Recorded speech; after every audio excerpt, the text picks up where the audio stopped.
Alright, gentlemen, ladies, comic book fans, here I go with the best, what I think are the best ongoing series of 2020. Just like with the minis, this is my opinion. So, and cheers. Happy New Year. Alright. With number 5, we are going to go with the Immortal Hulk. Marvel Comics, written by Al Ewing, Bennett, Jose Bravo, and Mounts doing the rest of the work. This is one of the best runs of the Hulk I have read in a long, long, long time. My favorite run of the Hulk is, of course, the John Byrne run. I think a close second would be Peter David's. This right here is very close third, because this takes it in a direction we've never seen before. Because each other reiteration of the series only has one version of the Hulk.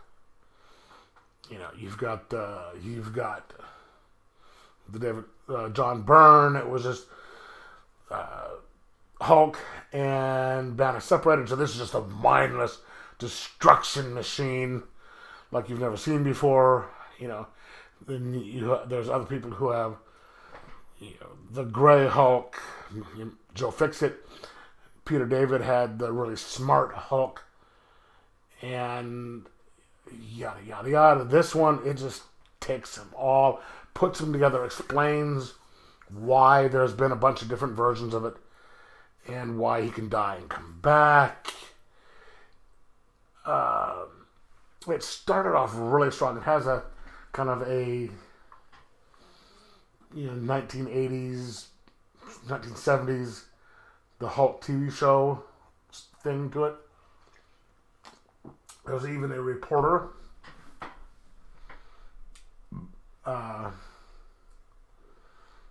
going after him. It was a Mrs. McGee as opposed to Mr. because this one's a black woman instead of a white guy. But that's fine. I don't care about that. But it takes from all different versions of the Hulk, combines them together, and just turns it into one really fun thing. You've got Puck, you've got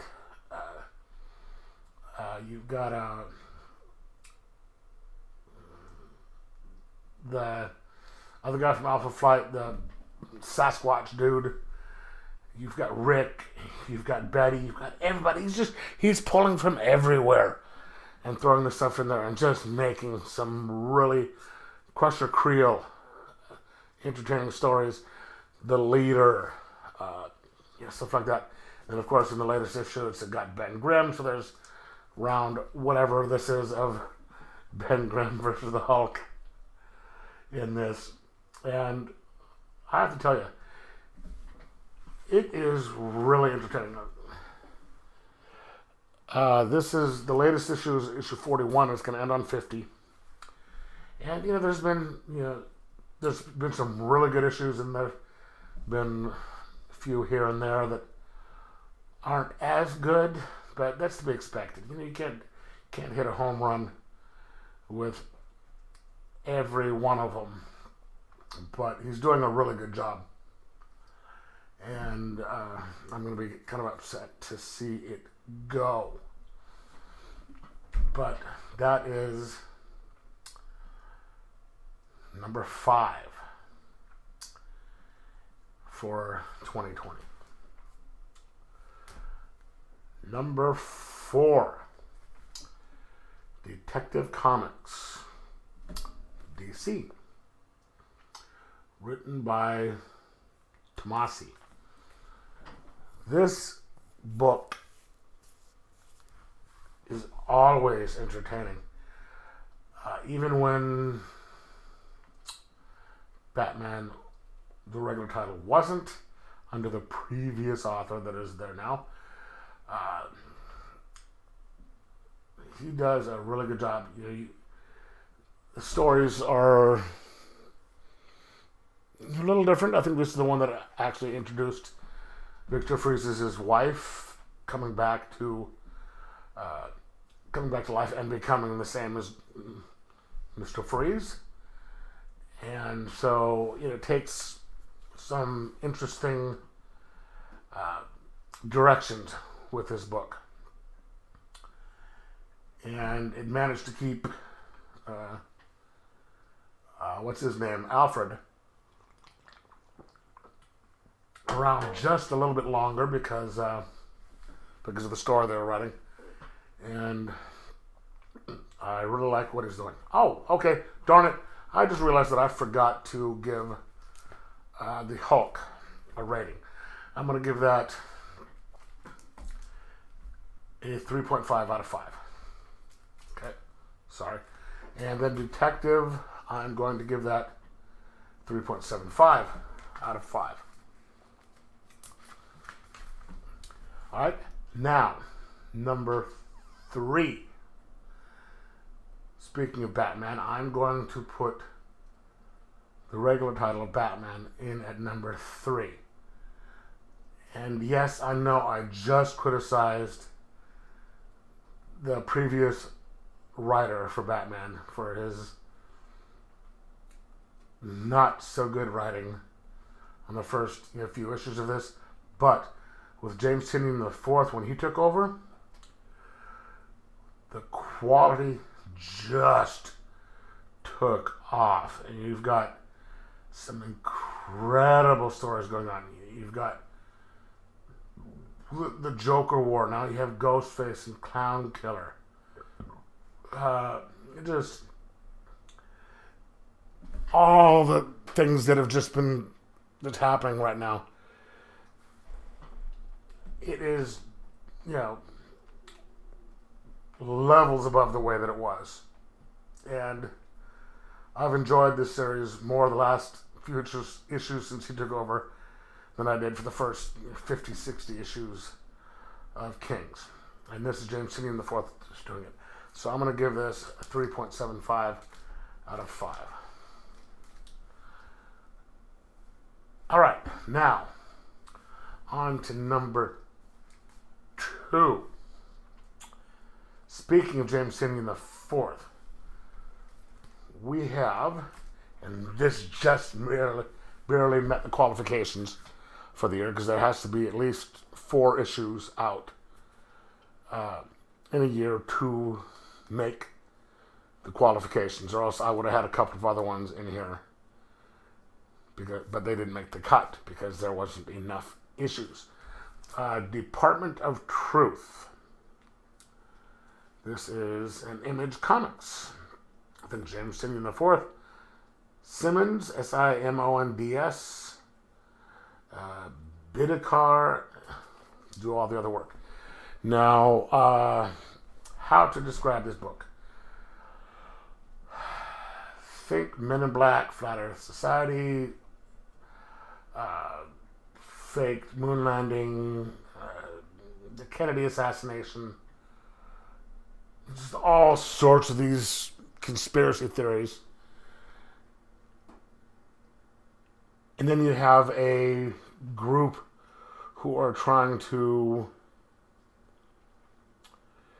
control the conspiracy theories or look into them and direct a narrative in a certain direction to keep them from overtaking the world and becoming true. Because if you say something enough, it becomes true, according to this. It's kind of hard to describe. But this is a really fresh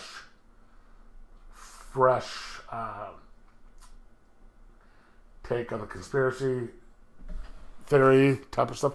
And the writing is just incredible. And one of the things I like about this is, normally I am a fan of really fresh, I keep saying fresh, crisp art. Think Byrne, think Lee, and stuff like that. because that's the way I like it. But with the Department of Truth, the art is a little off. It's a little kind of foggy. You have to kind of, okay, what am I seeing here? What's going on? But I think that's done intentionally to go with the story, because the story is just like, okay, what's real, what's not, what are we seeing here, what are we reading, and the art is done to correspond with that, and just wow. I mean, I really love this. I'm going to give this a 4.5 out of 5. And for the last best book of the year, it is by Aftershock Comics. It is Dark Red by Tim Seeley. I'm sure if you don't know the name, you've had to have read something of his. He does the Hack Slash books. He's done a couple of Crow books.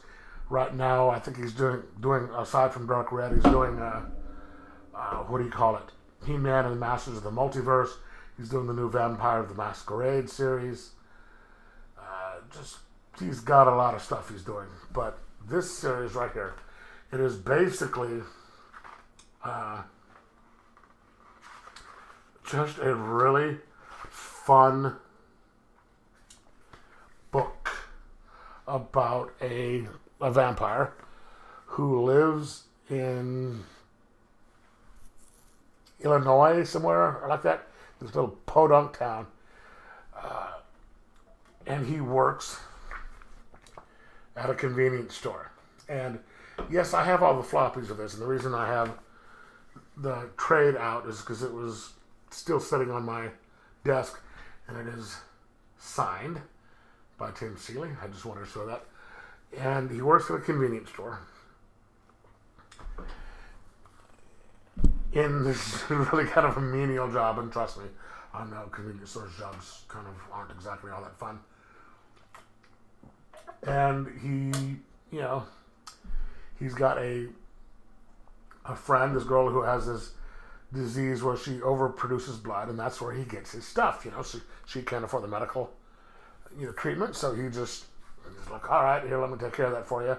Boom. And then you get some vampires from out of town that invade his territory, so he's dealing with them and all the little hicks and stuff in the town, and shit just starts to go to hell. It's a really kind of a fun book.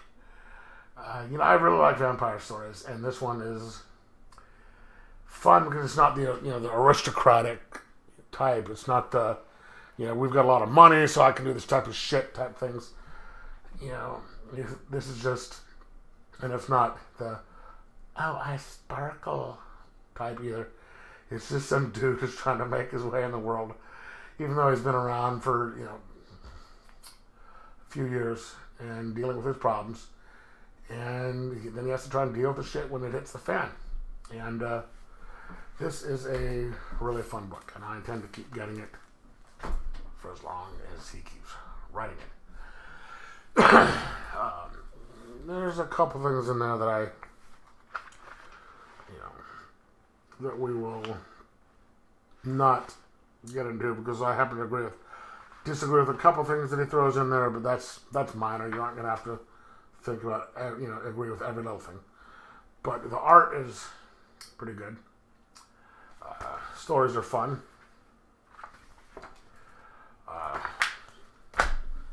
And I do recommend this. I'm going to give this a 4.5 out of 5. And, okay, anyway, this is my best series of 2020. And have you read any of them? If you have, let me know what you think. Give me some suggestions in the comments below as to whether you think I should read something else that you thought were some of the best. Like, subscribe, enjoy your comics, and Happy New Year.